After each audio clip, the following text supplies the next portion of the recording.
They've just realized that the challenge in front of them is a lot sterner than most people had anticipated. And now the mountain India are looking to climb gets steeper still.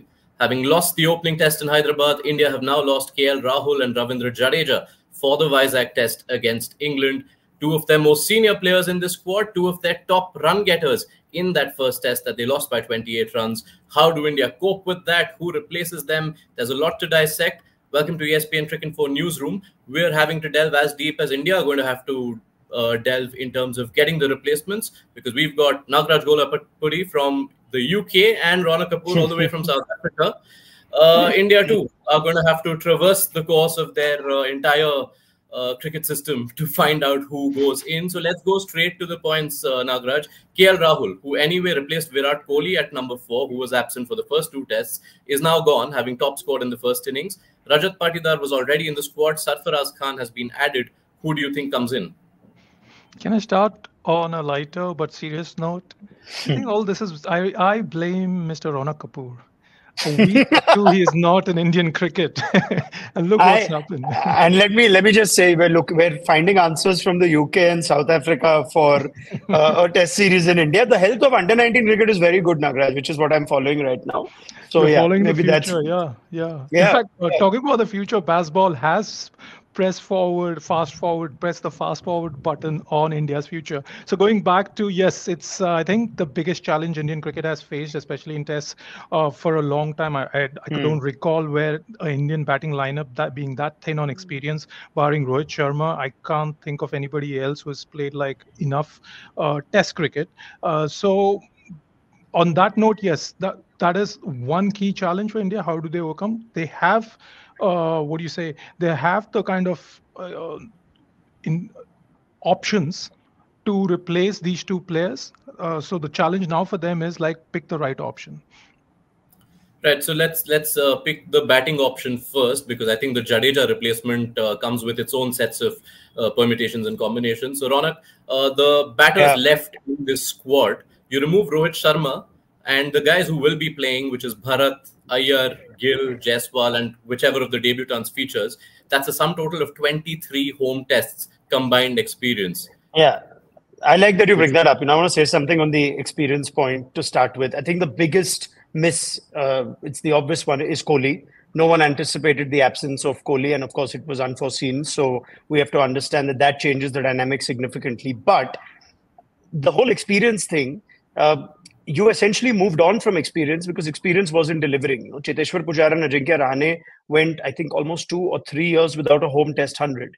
There were contributions overseas, but you weren't getting the returns that you were actually getting at home from Iyer, who's had hundreds at home, Rishabh Pant when he was at his peak, Shubman Gill's got it, Rohit Sharma's got it, right? So you also moved on from experience for a reason. And therefore, I think it's the right direction to go. Yes, in the eye of a storm, losing to England and this being a high-profile series, but I think this is a great opportunity, and this is usually how opportunities in Indian cricket come. I was disappointed that they went back to Rahane and to a degree even Pujara. I know he'll not like me saying this. We've worked with him recently, but I think this is the way forward to build a test team. It's a really tough test match, though. I agree with Nagraj. I don't think India have had a more difficult test selection call to make for home tests in recent memory. For me, it goes down to what was Rajat Patidar picked in the squad as. Was he picked as cover for the top 3, which is where he's got his runs when he played against the England Lions? And therefore, if there's a middle order position where KL Rahul comes in once Virat Kohli was ruled out, is that then a position that naturally will go to the next player who's being looked at as a middle order batter in the longest format? So the answer for me is Sarfaraz Khan, because I don't know if the communication to Patidar or if the communication to Indian batters now is you'll get in wherever there's place. I don't think that should be the way to go about it. So I think Sarfaraz Khan's body of work, we already spoken of how much he's done. And the counter, what we believe was where he batted and that he's predominantly a player who can play spin. Well, this is the situation to play him. You are not expecting to get a lot of pace and you need someone to bat 4, 5, 6. So for me, Sarfaraz Khan should get the nod, unless the communication to Patidar was, yeah, you're in the squad, so whichever batter gets injured, you get first right. Because I have seen that is the Rahul Dravid school of thought when it comes to KS Bharat versus Ishan Kishan in the past. Oh, Bharat's part of the original squad. He'll play in the 11 first. We can't play a replacement player. So that for me is where I would go. Maybe Naga would go otherwise. Yeah. One other. How do you know I go otherwise? Yes. It's not my or your choice, but both of us speak to different people. I have also spoken to a few people. And yes, Safraz, he was not picked straight away as the replacement for Kohli. That kind of obviously disappointed him. But the fact that they picked Patidar kind of made it clear that he is now the front runner to take that position. And I personally, I just feel that it would be Patidar. And if he makes that debut, he won't bat at four because you will have Shreyas batting at four, you would think, and Patidar at five, not his natural position, which is a position that Safraz bats at. But I guess, Yep, exactly. yeah. So, but the thing, I was speaking to guys like Sunil Joshi, who was a selector when Patidar was making runs for India A, etc. And this is from the past. I remember Joshi saying that what he liked about Patidar was that he's a very bold kind of a batter. He will not dither. He has shown that in a white ball cricket for IPL in those 2 seasons he played, he made a difference. He made that what do you say, number four or the middle order spot or the number three spot, I forget, his own. And more importantly, his one of his favorite strokes is the slog sweep, which will come handy against, and he plays with the spin, so it will come very handy against the likes of Joe Root. So I think if Patidar plays, I think it should be Patidar, yes. So that resolves that replacement for KL. So arguments in favor of both the batters who could potentially replace KL Rahul, but I think this is where it gets more complicated. Replacing Ravindra Jadeja. The weight that he carries, especially in home tests, can't be underlined enough. This is a guy who averages 52 in home tests over the last 5 or 6 years. A guy who, on average, bowls 44 overs per every home test that he plays. How do India look to replace him? Raunak, 3 options, and all 3 of them bring different cases for them in Washington Sundar, Kuldeep Yadav, and Saurabh Kumar. Which way do you see India going? I'm making it very simple. I'm going to expect a Turner. There's not going to be anything less. It's not going to be flatter than what we saw in Hyderabad, whatever the qualification of Turner we got there. So the batting is of utmost importance. Jadeja is such an important batter. That run out has cost India so much more than just the test match. Washington Sundar's time has come again. And Washington Sundar's format as a batter, I think, will be this format. It may not be white ball cricket. Add to the fact that England's biggest threat is in the form of left-arm orthodox spin, and you want a left-handed batter. I can only think of whatever wherever you lean on why Akshar Patel came in earlier, but they want a left-hand batter to try and counter the left-arm spin. Washington Sundar, I think, is a very capable batter. He's got some runs recently. You know his credentials. He may not have the truckload of red ball cricket because of his injuries, but you know what he brings to this team. So Washi comes in straight away from me, but that's not the end of it for Kuldeep Yadav.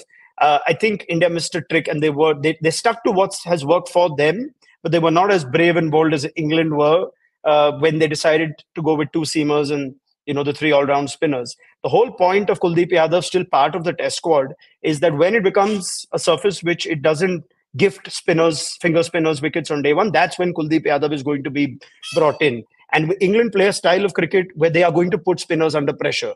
Kuldeep Yadav is India's premier white ball spinner. He is best suited to reacting to batters playing him aggressively and finding ways to get them out. I'd love to think about how Kuldeep Yadav would have bowled it to Ollie Pope at a time where he was clearly sweeping and reverse sweeping India's finger spinners with ease. So I think India need to make that call. Siraj bowling 11 overs in a test match that you've lost is clearly either you thought it's a luxury position and it's fine if you do without him. Well, you can't. Right? This is a team that's come prepared and they've taken a lead and they will come harder in the next test. So for me, be as brave as England if you like. The pitch will turn more. Play Kuldeep Yadav as well as Washington Sundar and play Bumrah as your sole seamer because Ashwin can easily take the new ball. He's probably better off at it and he'll need to when you play too many spinners. So that's where I stand. Wow, I really thought this will be a tough one to pick, but that is a compelling case, Nagraj. Do you agree with that? Play both of them. Yes, I think Kuldeep is a very enticing choice, and so the key thing is, what do you want to replace? Do you want a specialist left arm spinner? Then you have a choice between Kuldeep and Saurabh Kumar, who has not yet played. But then, do you give debuts to 2 players after losing the first test? I mean, including either Patidar / Sarfraz, and that's a big thing. So if you want a left arm specialist spinner, they would think Kuldeep is this. Why Kuldeep? Whether we like it or not, he has. I mean, whether even if you don't want to compare white ball against red ball, he's coming he had a very good home World Cup where he was one of the key impact players. He has been playing first class cricket. He played recently, I think, one of the Ranji matches where he has got overs under his belt. More importantly, he understands, like, the thing is, like, baseball is an attacking style of play, right? That if there is an opportunity, you create an opportunity to make runs. And against a wrist spinner, there's always that opportunity. There's always that sort of, what do you say, you kind of can get lured into. And Kuldeep now has that experience based on the World Cup confidence, as well as the way he has been calibrating speeds on a spin track. He could become more than an X factor, a danger. He's played Test cricket. He's had 3-5 first, so that stands in his favor. Saurabh, according to the domestic coaches, where he has played for UP and he's got close to 300 wickets, his strength is consistency. If you want to bowl in that one spot, he will do that. But right now, I don't think that's what needed. Washington Sundar, yes. The way India, yes, if you play just one spinner, I agree that the best is then you can fit in both Washi as well as Kuldeep, and that gives you the batting depth as well as the enough bowling options. And if you're making a rank turner, which is, I think, a no-brainer, you have to make a turner, maybe not straight to the 3-day pitch, but at least a pitch predominantly which will take turn. Then you don't need two fast bowlers. You have to follow the example that England did in that first test. Are India actually brave enough to do all this in one test match to level the series? Is that a big question? Yeah. So next 2 days, very, very important. Yeah.